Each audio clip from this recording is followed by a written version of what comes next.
The federal government has reached a settlement worth nearly $1 billion with victims of sexual misconduct in the Canadian Armed Forces.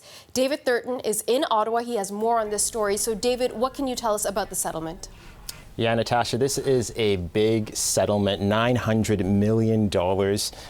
And it's important to mention, though, that the government, even though the government has reached a settlement, it is not accepting liability. But liable or not, it will be paying out that $900 million. The money will be divided among two camps. The first one would be for civilians who work for the Department of National Defense. The second one would be for members of the Canadian Armed Forces. So civilians will be receiving a total of $100 million. The remainder, $800 million, will go directly to members of the Canadian Armed Forces. And so we've been reporting for months, for years, about instances of sexual harassment, sexual assault, just these horrific, traumatic experiences that members of the Canadian Armed Forces have experienced.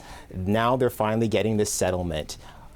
I should mention as well that the Canadian courts still need to certify this class action lawsuit. They still need to determine whether or not it is fair. We are being told that that will happen in September. And once that happens, claimants could receive anywhere from $5,000 to $200,000 in compensation. It depends on how severe their experiences have been and how many people apply for compensation. So what else are we hearing in terms of from the victims and their response to this decision? Yeah, reaction is pouring into our newsroom. We're hearing from victims saying that they welcome this settlement. This is something that they've been calling for a number of years now. I think we have a bit of tape. Let's play it for you. I think that it's going to take a while for the military to really change, because I was warned before I was ever assaulted. I was very new in the military, a few months in, and I was warned not to report anything. If anything happened, you would be a corporal for life if you make any complaints. So it's quite indoctrinated right from the beginning.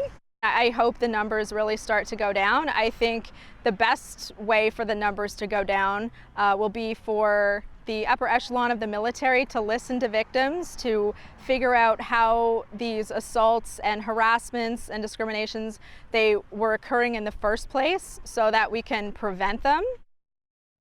Yeah, we're also getting reaction from the Chief of Defense Staff. General Jonathan Vance says that he is regretful that members of the military and also civilians have had to experience this. He hopes that the settlement, he said in a statement, will bring healing and a path for the military and all people affected to move forward. Natasha.